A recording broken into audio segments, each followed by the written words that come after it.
裝修爛尾個案喺香港可以話係多不勝數，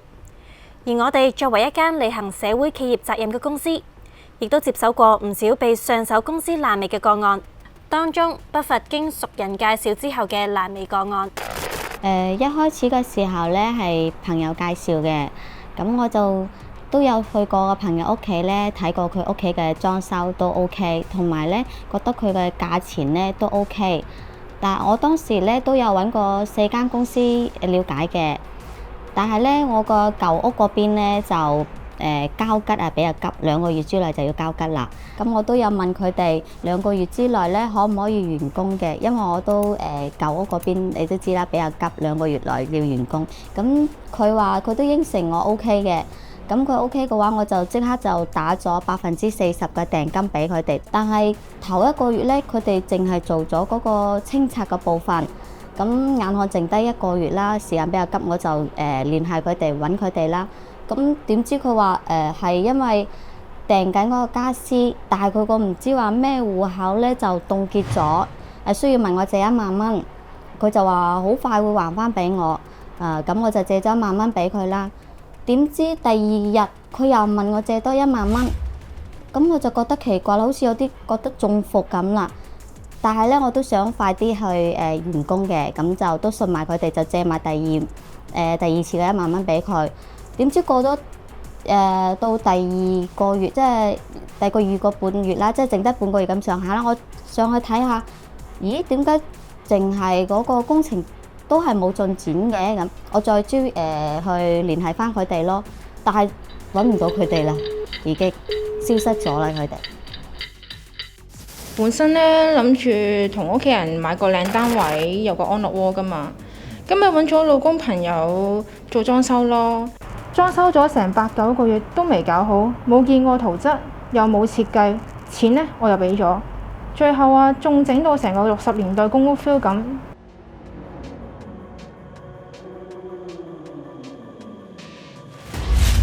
除咗經熟人介紹之外，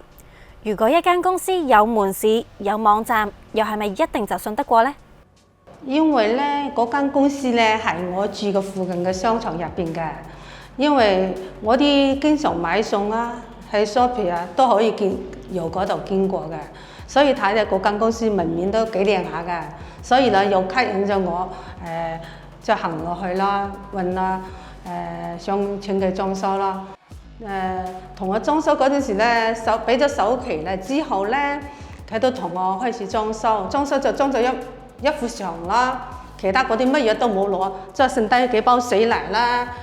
沙啦，又咪嗰啲桶啊、嗰啲梯啦，嗬，總之佢係嗰啲裝修嗰啲家產啦，嗬，就我打電話俾佢咯。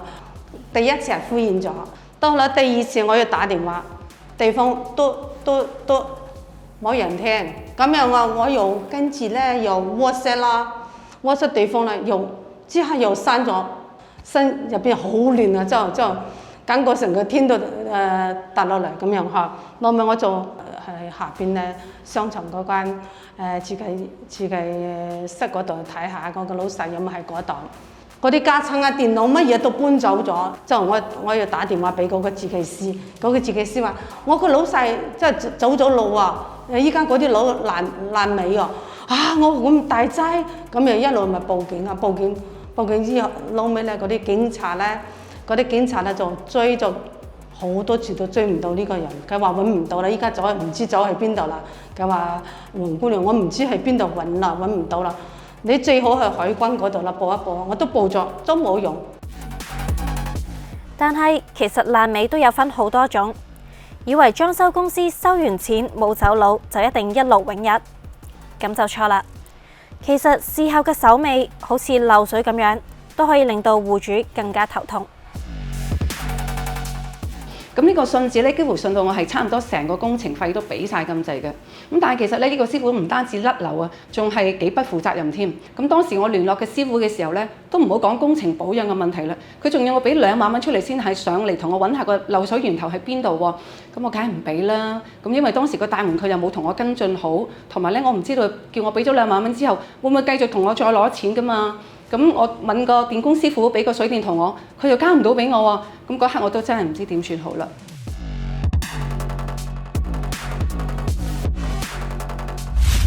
其實當時都鬼大鑊㗎，因為又冇得沖涼啦，冇得煮飯啦，廚房同廁所啲食水又用唔到，啲水咧就滲到去埲牆度，再滲落到櫃度，搞到地下都濕埋，所以當時真係好煩。我嘗試揾我媽咪個裝修師傅去幫手跟進嘅，但係佢哋咧覆都唔覆。咁聽落都好嚴重喎。其實 Stephen 啊，你知唔知個爆水喉嘅原因係咩啊？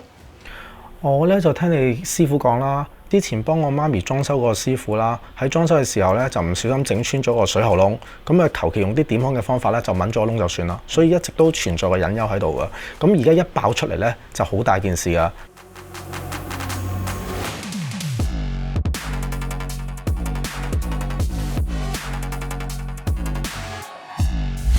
聽教主講咧，話今次呢一個單位咧係第二次裝修噶咯，而對上一次咧係冇幾耐之前嘅事。究竟發生咩事呢？咁我哋住咗大約年半度啦，咁發現到廁所就漏水啦，咁漏到出廳啦。其實我哋成家人都好唔開心啦，真係唔知點樣解決啦。而其實無論係任何一種嘅爛尾都好，我哋一單都嫌多。就算係經親朋好友介紹，都有可能出現爛尾嘅情況。所以喺揀裝修公司之前，除咗要了解該公司嘅信譽同埋規模之外，仲要小心咁樣檢查該公司有冇真實嘅設計個案同埋客戶滿意個案嘅分享，財務係咪穩健，先好作出決定啦。而設計情報中心為咗成為每個幸福家庭背後嘅強大後盾，就一定會做多一步。就好似呢一個個案咁樣，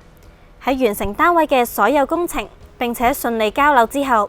客戶竟然遇上咗同設計情報中心無關嘅大廈主渠淤塞問題，但係我哋都一樣盡力咁樣為客戶處理。印象深刻咧，就係有一個星期日，咁突然之間客廁咧個廁所咧有水湧出嚟，咁我就好彷徨咧。嗰個時候應該係下午嚟㗎，應該2-3點到啦。咁我即刻打俾你哋公司，咁設計師咧就叫我唔好擔心，咁佢就話我會派人嚟，咁好快咧就派到一個師傅嚟啦。咁師傅見過之後咧，佢又揾另外一個師傅再嚟幫我睇，咁喺1個鐘頭之內咧就幫我解決咗個問題啦。我諗解決完之後應該係5點零鐘，咁我覺得好即係佢急我所急，因為嗰日係星期日，有權係冇師傅嚟，要等到星期一嘅，但係佢即刻幫我解決咯。呢樣嘢係我最滿意，同埋我覺得你哋公司嘅承諾係達到你嘅承諾咯。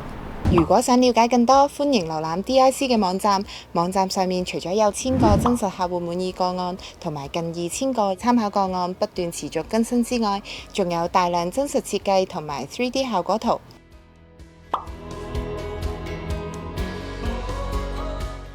DIC 嘅每項工程步驟都必須嚴格遵循3大國際 ISO 指引，當中包括質量管理體系、環境管理體系同埋職業健康及安全管理體系。設計情報中心係註冊小型工程承建商進智工程有限公司，持牌進行相關嘅裝修同埋小型工程，而且 DIC 仲推出咗自家會員計劃 DPoints， 提供一個全新優惠平台俾客人使用，只要登記成為會員，無論日後係自己裝修定係推薦親友選用 DIC， 都可以輕鬆賺取 DPoints 積分。凡係 DIC 嘅舊客戶成功推薦親友開單，並且喺發票上面註明推薦人嘅姓名同埋 DPoints 會員號碼，喺裝修完成後，推薦人最高更可獲得雙倍 DPoints 積分添。就算推薦人未曾惠顧 DIC， 只要成功登記成為 DPoints 會員，而且推薦親友開單，並且喺發票上面註明推薦人嘅姓名同埋 DPoints 會員編號，喺裝修完成之後，推薦人都可以獲得 DPoints 積分。客人可以透過 DPoints 裡面嘅積分換領各式各樣嘅禮品同埋服務。而家就即刻成為我哋 DPoints 會員，一齊賺取無限獎賞。想知道我哋嘅工程限額滿咗未？咁就要睇下設計情報中心嘅 DIC 開單及工程統計圖表啦。設計情報中心擁有自家設計師同埋裝修團隊，並唔係平台式經營，務求以準時同埋高質素嘅服務，令客人對我哋有更大嘅信心。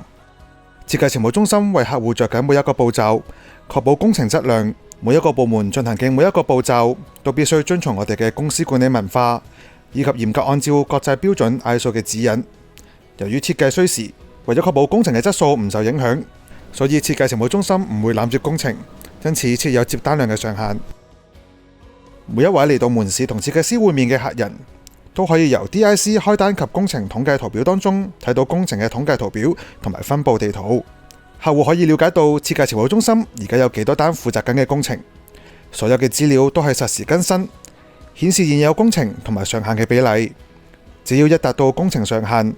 設計情報中心就唔會再接受新嘅工程，確保我哋嘅團隊能夠以最高嘅水準去做好每一單工作。正正係因為我哋有咁高水準嘅管理，以及堅拒攬接工程嘅服務精神，所以我哋先可以成為眾多客戶喜愛嘅室內設計同埋裝修一條龍服務公司。